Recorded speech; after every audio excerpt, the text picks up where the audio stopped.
Bibingka is a type of Filipino rice cake, and like puto bumbong, it is most popular during Christmas season. While puto bumbong is cooked by steaming, bibingka is cooked by baking. Its main ingredient is galapong.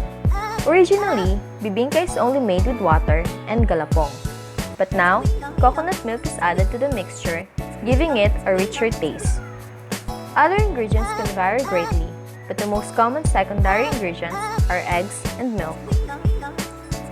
Bibingka is cooked in specially made clay pots lined with banana leaves. It is placed over preheated coals and the mixture is poured into it.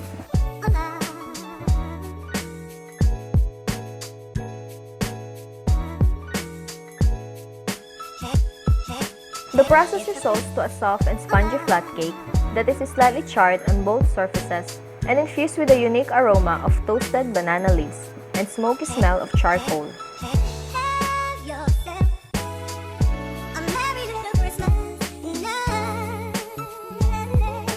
It is then topped with grated coconut, butter, cheese, and sugar.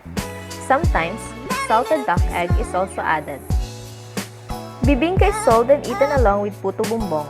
Both are sold outside churches during simbang gabi or night mass, a 9-day novena for worshippers to eat as breakfast or snack. The two rice cakes are inseparable Philippine Christmas food. Do you want to cook bibingka at home? Check out the link in the description box. Hit the subscribe button and get notified for updates.